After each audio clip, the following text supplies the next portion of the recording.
Are you oath sworn to the Emperor's protection above all else in the Imperium? Are you ready to take up your praetor's spear or take the oath of silence as a sister to fight against all demonic incursions and heretics and potential threats from within the Imperium that may threaten your Emperor? If so, today's the day as we tackle the lore accurate list based on the Emperor's Legion. We stand ready.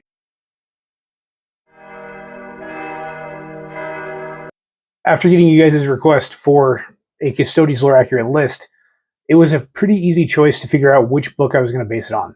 And that was The Emperor's Legion by Chris Wraight. It was a fantastic read. It was amazing to get to know some of the Custodes characters. And it set up a really, really easy list build. They actively list the units that are involved in the story and really bring the story to life in a way that should reflect pretty easily on the tabletop. So, what type of stuff are we looking at as a backdrop? Well, it focuses on two main characters that really introduce us to the world of the Custodes. Valerian is a Custodes brother who's moved up the ranks for quite a while now and is actually ready to receive the honor of guarding the Emperor himself. But for some reason, the Emperor rejects him. It really shows the amount of depth that the Custodes have, despite constantly looking like just walls of metal a lot of the time throughout the palace. It's a lot of fun to see that. You also get to see Trajan Valoris in his political machinations as well as his job.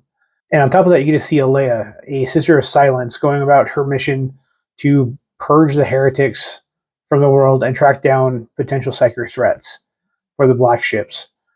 And the combination of these three stories really do cover the breadth of what the Custodes do and what the Adeptus Custodes branch is responsible for. It also shows what happened to the Sisters of Silence post-heresy, because they really shifted away in the lore and disappeared from it. Whereas in the heresy, they were heavily involved alongside the Custodes, especially in the Siege of Prospero and its burning, unfortunately. But we don't really know why they disappear from lore. A lot of times after that, you see Custodes. They may or may not get involved, but you never see the Sisters of Silence again, except for on the black ships. And this book does a good job of addressing it. It's a lot of fun to read and get to know a lot of the characters and to really see what it would be like to be part of the Custodes.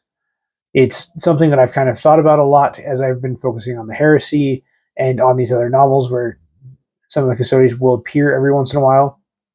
But it's also interesting to see how they work inside the Imperium itself. A lot of times they know what the Emperor's what the Emperor's real will was for the Imperium, and they have to just stand by and let things happen because they can't afford to directly intervene. If they directly intervene, it could potentially put the Emperor at risk, and they can't afford to have that happen. It was amazing to see this political side as well through the Chancellor of the High Lords. Lexi Leftiron is a really, really fascinating story because you get to see how the High Lords of Terra function kind of from the outside, as well as how the Custodes work kind of from the outside. And it gives a very good separated viewpoint to really see what it's like there without really being shoved through one person's viewpoint for the High Lords of Terra and things like that. So I really enjoyed it. I'm going to be reading the rest of the series once we get through some of these lore accurate novel reads. So right now it's going about as fast as I can, at least until I finish the 9 Loyalist Legions. I'll probably slow down and just do one a month after that. But it was a lot of fun to do. I'm looking forward to bringing this army to the tabletop so that it can really reflect. I don't know if I'm ever going to be building this in person. I did actually have a Custodes army once upon a time, but ended up letting them go because their playstyle wasn't as much my style. But now that I've been playing 40k for a while now, I'm considering going back, especially since this is one of the cheaper armies to build. So let's dive into the army list and talk about what it would look like on the tabletop. We stand ready.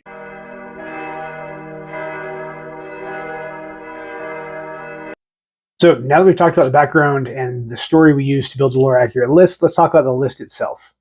With the main characters of the story being so important, the choice of warlord and the epic characters we bring to the table are pretty important in the story. So Trajan Valoris will be our warlord. He's a key central point of the story, as well as the battles that happen in this story. So he was a must. On top of that, Valerian and Alea are both musts. We're basing it on a lore accurate army. They just need to lead. It's what's needed for the story to work properly. Besides the main characters, I did actually add a couple other characters to give us a little bit more strength and leadership. We have the Shield Captain in Alaris Terminator armor that will give us a little bit more oomph. This will be key to a little bit more strength in the unit, especially since we're going to be running a very infantry heavy unit, and it won't be as punchy if we're going up against knights or tanks or anything like that. Then I also have a Knight Centura. A Knight Centura is just a Sisters Superior model that runs solo. You can get this model pretty easily from the Witch Seekers and Vigilators box. The Sisters of Silence have one box that can make different units. So setting apart one of them to be a Knight Centura, while the rest should be able to build 2 full units on top of that, will be pretty straightforward. It's not complicated. You can also pick up a Sister Superior pretty easily on aftermarket places. They're pretty easy to find. So I would recommend going that route to field her as well and get you a little bit more ability for board control and movement. But those are the characters we have in this list. Now that we've got our characters in place, let's talk about the infantry a little bit.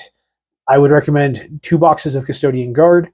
This is your kind of staple unit. They will be running as your main core infantry and mobility grabs, and they're a little bit tankier than the Sisters of Silence will be. So using them in more of a central line will give you that strength you need. On top of that, I would do Alaris Terminators and Aquilon Terminators just to give you a little bit more punch and tank. You do need that in a lot of strength here. Yes, Custodes are tankier than normal Space Marines, but if you're going up against hordes and things like that, you can still get cut down fairly easily because you don't have a lot of units total. So getting those 2 squads of Terminators will give you a little bit better punch. On top of that, I would do another squad of Custodian Guard, but this time, instead of just the normal Guard build-out, I would do the Firethite Spears to give them a little bit better feel and a little bit more better punch. These will be good for holding the background while the other 2 units of Guard move forward. So I'd absolutely recommend that. And then I always like my Wardens. They're some of my favorite units in the entire game as far as Custodians are concerned. So I had to make sure they were in there. Next, I would do a build of Vigilators and a build of Witch Seekers. So 2 boxes of the Sisters of Silence total. And then I would end with the Dreadnought that's actually comes up fairly frequently in the story. It's a Contemptor Galatus Dreadnought. This is a Forge World model. It looks spectacular, but it's going to be a large chunk of the cost of your actual build, but it's absolutely worth it. It's a really fun model, and its stats are spectacular, and it'll give you that anti-tank beast that you need to deal with things like knights or land raiders or anything like that that can be fielded against you. So that's what the list is going to look like. If you guys have any other input or anything you'd like to suggest, let me know in the comments below. I am not a Custodes player, so if I missed something that is a staple, please let me know. I'm really excited to learn more about the Custodes on the tabletop as well. And don't forget to like and subscribe if you've enjoyed this video so far.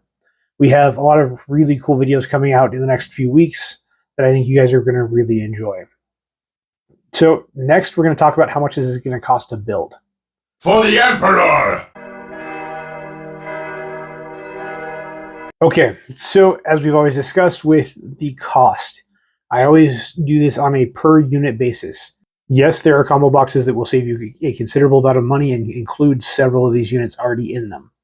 I would absolutely recommend going that way. If you go that way, you can probably actually get this for around $500, which is super cool. But just to keep this roughly correct over time, We do this on a per unit basis so that you can make sure that you're getting what you're expecting to get. And the cost on this will be based on first Warhammer.com to give us a full retail price. Then I do a value cost, which is based off of Wargame Portal and Amazon, which seem to be the place where we get the best prices and can usually source everything fairly quickly. And then finally, we do a fluffy cost. This fluffy cost, a lot of times, is pulling in things like the Heresy to give us more zhuzhed up characters. And in this case, there's literally only one. So you're not going to see a big difference between the value cost and the fluffy cost. So at full retail, to build out this list is going to cost $869. This is the cheapest army build we have done yet, which is not a surprise. Custodes are famous for being a very good introduction build that is very, very inexpensive. And like I said, if you play the combo box right, as well as doing any secondhand stuff and going through your LGS and things like that, you're easily going to be able to get this down to that 500 to 600 mark at full retail. So I would absolutely recommend going that way. To make it even better, if you go the value cost using Wargame Portal, and Amazon without doing any combo boxes, it's going to cost you $719.15, which is half of what the average list I've done so far is. So, like I said, I absolutely recommend going that direction. I would also hit up your LGS. I would also look at places like Facebook Marketplace, eBay, any place where you can get them secondhand. You'll be able to get them for considerably cheaper there as well. So going that route, especially with Custodes, I wouldn't be surprised if you could do a $500 army build, potentially even less. And then finally is the fluffy total. The Shield Captain does have a special Shield Captain that comes with the Horus Heresy. He is very cool looking. So I switched him out for the Shield Captain in this list, and it makes it a little bit more expensive. But using the value cost on everything with a little bit of a fluffy twist, it's going to cost you $745.45. So not a huge increase. It's not a big change, but it does look a little bit nicer, although the Shield Captain in Terminator armor is really cool too. So entirely your call on how you want to proceed with that, but those are my recommendations. Now, if you guys would want me to actually tackle one of these lists or tackle a list to see how inexpensively I can actually build a Warhammer 40k army, let me know in the comments below and we'll add that to the video list. I'm thinking March we may have some time to do some more fun stuff like that, and I'd love to do some fun stuff like that, whether it be virtually building it or potentially building it. So let me know in the comments below, and we'll go over that as well. And finally, let's talk about painting it, and then we'll end with the strategy on how to use it on the tabletop. Light of the Emperor! Now that you've got your army ready, you've purchased it, you've got it built, now we need to talk about how to paint it and how to base it. So painting is going to be pretty easy. The Custodes, especially since we're doing based on the Emperor's Legion, are in gold armor, and they have all black accents. So this means black pauldrons, black capes. It's going to be a really clean army. The Sisters of Silence do have some red. You also have the red crests on top of their helmets as well. But it's going to be a pretty 3 to 4 color paint job. It's not going to be super complicated. A lot of it's probably going to come down to using the proper washes to highlight a lot of the accents and adornment on their armor. But I think it should be a pretty easy army to paint and to field. As far as basing is concerned, you could do a couple different ways. There's a few places where this fight actually takes place. There's part that takes place on an Imperial hive world. There's part that takes place on the moon, on Luna, and there's part that takes place in the palace. This could draw several different types of basing. I think it would be kind of cool to do some marble-esque look to their bases. It actually would be a pretty simple paint job to do it that way. Give it just a little bit of veining on either a light tan or white base, and make it look like they're inside the palace. And that little twist could make them really stand out, especially with their very 3 paint colors army. So that would be the way I would do it. I've never actually done marbling on a base, but I'm willing to try, especially for an army like this, and where you're not having to do a ton of units. It's going to be one of the easiest armies to paint because you can get it done very quickly. So I think that would be the easiest way to go. Here's the cover. It gives you a beautiful reference for what it would look like. And yeah, I would enjoy painting this one. It would be a very stress-free paint job for sure. Next, let's talk about how we'd use them on the tabletop, what strategies and detachments we'd use, and get you onto the tabletop so that you can enjoy this army. Abhor the demon! Now that you have your army ready to go and on the tabletop, let's talk detachments and how we would play this on the tabletop, at least my suggestion. For me, I would use the Auric Champions detachment. It's really the only good Custodes detachment that I've seen. Like I said, I'm not a Custodes player, so if you are and you think there's one that would be better fit for this army, please let us know in the comments below. I'm sure a lot of people would love to see that, including myself. But this one felt the most lore accurate and the most playable, so I went that way. Once you're on the tabletop, this should be a pretty simple army to do. I would use your sisters to move quickly around the tabletop and capture objectives and do secondary objectives as well. If you are playing any warp-based entities, so chaos or demons, you're going to want to use them heavily. They are very, very good against chaos and demons. I learned that the hard way when I played a Custodes army with some Thousand Suns, and I realized that most of my weapons were psychic. And all of a sudden, the sisters went from very easy to beat up to a major problem. So make sure you're using them correctly. Everybody else is going to be used pretty similar to Space Marines. They're just chunkier. So you want something to screen the back line, whether that be some custodian guards or your wardens or however you want to do that. I wouldn't use the Terminators back there. You're going to want them up front and punching. But yeah, it's going to be a pretty straightforward list. You're going to move slowly forward with your sisters moving a little bit quicker to do things. And you're basically just going to beat your opponent in submission. There's not going to be anything fancy to it. You're going to be a tank and you're going to shoot like a tank. And you're going to hit like a tank in melee. So using them correctly and strategizing with them, especially when it comes to the sisters and psychic, will be key to your victory with this list. So I hope you guys have enjoyed this Custodes list. Per your guys' request, I actually moved this way up the list from where I had them. I had originally planned to do all 9 Space Marine Legions first, and then do things like the Custodes and the Mechanicus and the Sisters of Battle, and a few other things like that. We have snuck in some Imperial Guard lists as well, per you guys' request. So if you guys have any other requests, I do prioritize them as heavily as I can to get them out as quickly as I can. So let me know down in the comments below which factions you guys would like to see. Like I said, I do have plans to finish out the 9 Loyalist Space Marine chapters. Then we're going to do some of the more popular factions like Eldar and Orcs before going on to the other Chaos Space Marines.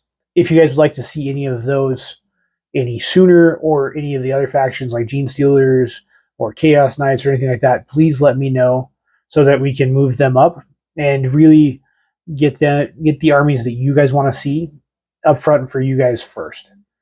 And thank you guys for watching. I'll see you guys next time. Bye.